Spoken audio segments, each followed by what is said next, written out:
I shave off my bush because I don't rock with 9/11. This is by far my worst tweet and is hands down the best one I've ever made. It's based on a true story too. One time I was shaving my bush with a stern expression on my face, you know, gritted teeth, creased eyebrows, all because I was thinking, man, 9/11 was so messed up. That rage gave me the messiest head trimming sesh I think I've ever had. Hi again, guys, and something weird's been happening recently. I got like these holes in my memories, and it's probably related to the holes I already have in my brain. I can't put my finger on the exact timing, but it feels like I lost everything between February 22nd, 2023, 11:52 a.m. Pacific time, till March 13th, 2023, at 9:23 a.m. Pacific time. I just can't remember what happened, dude. If I forgot about it, it probably wasn't that important anyways. What I do remember, though, is putting out nothing but bangers on Twitter ever since. It's been a while since we caught up on all my tweets on the main channel, and if you like this video, there's this big card at the end that will take you to the last time we did it. Also, most of y'all aren't subscribed to me. Even less of you have notifications on. You know you want to click that shiny red button and bell icon, that way you don't miss any future uploads. Plus, you can always undo it later. I hate majorities, more specifically when I'm not a part of them. If mob rule is on my side, then it's A-okay. What's the issue? And hey, even if I'm not in the majority, guys, I still have majority friends, okay? Guys, they say it's totally cool. I'm instating a military coup as a joke, guys. Hey, it's my birthday. Here's a drawing of Sonic as the cover art of Black Ops 1 that I drew as an 8-year-old for reference of how far I've come. This was the pinnacle of my creative pursuits in my lifetime. I kept it secret for so long, not because I was embarrassed, but because for the longest time, I wanted it to be just for me. But I'm a nice guy, though, so I decided to let y'all finally see it. Wow, I gave you a gift on my birthday. I'm so handsome and modest. Except that's also a lie. This isn't the first time I'm letting you see it. No one knew at the time, but like half a decade ago, I used that image as a thumbnail for a video talking shit about Sonic fans. Mainly because I am a Sonic fan, and it's well known that we hate ourselves, and nobody caught on. I'm gonna open the floodgates on this one, but I've actually left Easter eggs like those in my thumbnails more than once. If you think you can find more of them, then by all means, click on more of my videos. I never separate my laundry into darks, colors, and whites. Segregation is wrong.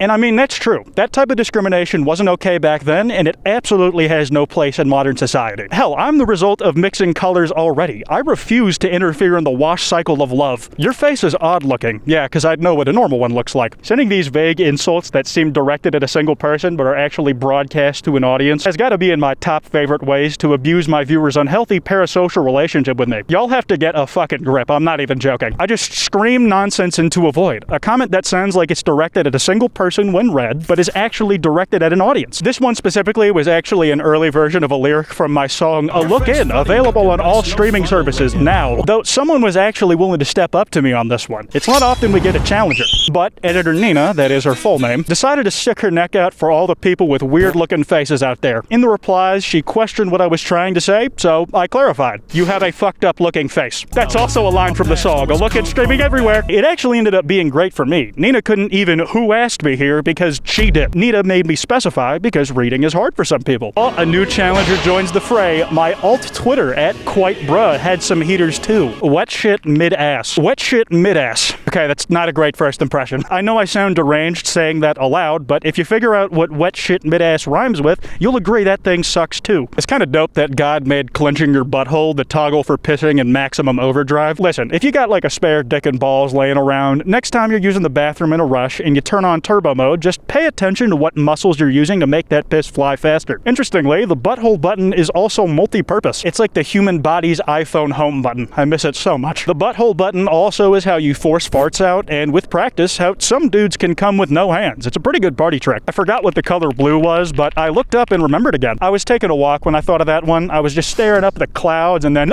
the rest of the sky scared the shit out of me when I saw it. Like, what is that stuff? Guys, it was wordplay. I swear I'm clever. You get it? It's like I looked up as in searching for the answer to the color blue on Google, but I meant that I literally looked up to the sky. After looking up, I remembered what the color blue was. I would be shot on sight in a comedy club. So, 13 years since I first played Minecraft Beta 1.7.3, and I only just turned off sticky keys. Sorry if that's oversharing or NSFW to any of y'all. I know it's a personal issue, and someone who took that long to turn off sticky keys usually wouldn't and probably shouldn't ever admit it out loud. It's mainly because it's just embarrassing. It's like talking about how you can never get it up when having sex.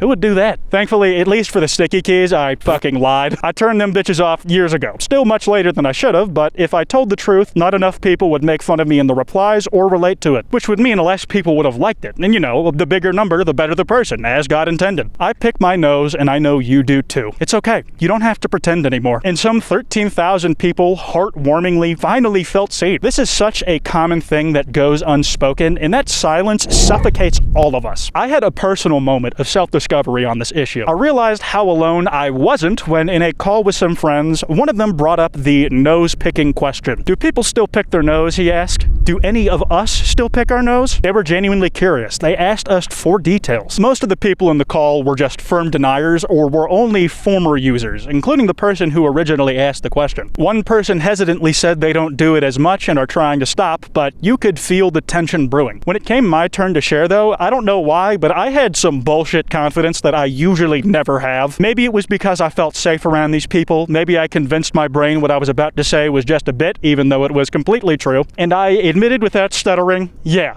I pick my nose. That tension was cut like butter, and reality kicked back in for us all. It was the first domino before everybody's walls came crashing down and the truth became known. My hesitant friend amended his answer to doing it regularly. Even the person who brought up the topic, who said he didn't do it anymore at all, recanted his denial and confessed to casually gold digging in his off time. I really respect him so much for that, because it's noble to admit where you were wrong, and also his honesty on the topic about why he didn't come clean at first. When we asked why he lied at first, he laid it out straight. I was scared of other people judging me for it, but then I realized this was a safe space. Do you see how much more freeing it is when we take the world for what it is? If we stopped all these weird social taboos around things like elbows on the table, picking your nose, or driving drunk, imagine how much safer self-diagnosed nose divers could feel when digging if we made education on the proper methods open and accessible. With all that said, you don't just get to go and freely pick your nose now. There are still best practices and procedure to follow. That's the whole point of reducing the stigma around it, so we can share the important information. Rule 1, don't fucking eat anything that came out of your nose. It's so easy to not do that. 4th grade me would disagree with that strongly, but my pro tip these days is to dive in with proper protection, a tissue. You stick those in your knot when you're blowing snot all over them anyways, so mine an ore out of your nasal passages with the Kleenex while you're already up there is just convenient. Also, do not raw dog it with your finger at all if possible, but especially not in public or around people. Not just because it looks weird, but because shit is nasty and diseases unfortunately still exist. Listen, we all know everybody around us changes clothes. Not that you'd believe me when I say that I do, but rarely do we do it in front of each other. Lastly, wash your hands after you pick your nose. Hygiene is a crucial part of burger maintenance, and it's a fucking no-brainer. That is the caveat for doing any amount of gross shit. Become not putrid after you're done. And after hearing all of that, if you're still one of those abstinence-only nose-picking advocates, you need to get with reality. Kids are gonna stick shit in there no matter what. Might as well educate them on doing it safely. It's about harm reduction. Damn, everybody wants me. Men, women, the FBI. The feds have a decent reason to want me considering the tweet at the start of this video, but it is just the truth. I am irresistible to everybody. The thing is, folks all have their own reasons for wanting me. Some are trying to fuck, others want to run my stock portfolio, others just want my head above their fireplace, but I'm sorry dude, I only give head by the fireplace. Context for this next tweet, I had a modded Skyrim relapse a few months ago. I learned a lot more during this binge than I had during my other ones, things I probably should have figured out the last 4 times I got into it, but my favorite discovery during that whole stint really made me giggle. Turns out when you delete Skyrim mods mid-playthrough, they are considered orphaned. That is the actual term used. And when that save file can't find the mods anywhere, they are considered dead. In order to make sure that save file is usable again, you must clear your Skyrim of dead orphans. The only way to save the world is to get rid of them all. All ancient Greek plays are mid. The way we talk about them is like if in 2,000 years people thought Marvel movies invented storytelling. This is a very rare case of me having an opinion. Usually I ride fences like dildos, but of course I picked an opinion I knew I wouldn't be able to get across on Twitter, so please just hear me out here. People say that Greek works of fiction are timeless classics, with some of them remaining among the greatest stories ever told, even to this day. The thing is, how the fuck would you know? There are over 300 known Greek tragedies, and we only have like 30 of them, all of which were written by the same 3 dudes. It was so formulaic. I don't want an ancient Greek Taylor Swift album. I want that society's JPEG Hashtag Mafia. Greek tragedies are all mid and the same if you ask me. And I am a well-known opinion haver. Something, their influence, the foundation they set for everything that came after, yada yada. The newer shit's just better. Like, have you ever seen Grown Ups 2? Fucking masterpiece, man. Uncut Gems sucks. Now imagine years from now, there's an apocalyptic event that destroys most of human civilization. But there are survivors who are actually able to reach stability and rebuild society. They'll remember us then from 2,000 years ago as an ancient society with thriving arts and culture, where they will know the names and titles of these revered and often talked about videos and pieces of media. You know, the classics, Pulp Fiction, Two Girls, One Cup, Jeff the Killer. But the only media that survived was all 30 or something MCU movies, which became the basis for that society's storytelling and our legacy as a people. Kevin Feige will just be seen as their Plato. That's exactly how it went for the Greeks, I say with no source. Sees unrealistic body features of fictional characters. Why don't I look like that? My list of these is very long, but just to name a few, we got Mewtwo, Buff or Twinkling, both are fine, I'm not picky on this one. This specific fursuit, and not because it's a fursuit, and also these big rocks. I know y'all have yours, and I'd tell you to share them in the comments below, but some of y'all are gonna put weird stuff I really don't want to see, so I'm not gonna look. I'll just leave the poor decision making to y'all for once. Alright, that's enough from me. That card should be on screen now. Leave a like if you enjoyed, subscribe and hit the bell, and please become normal.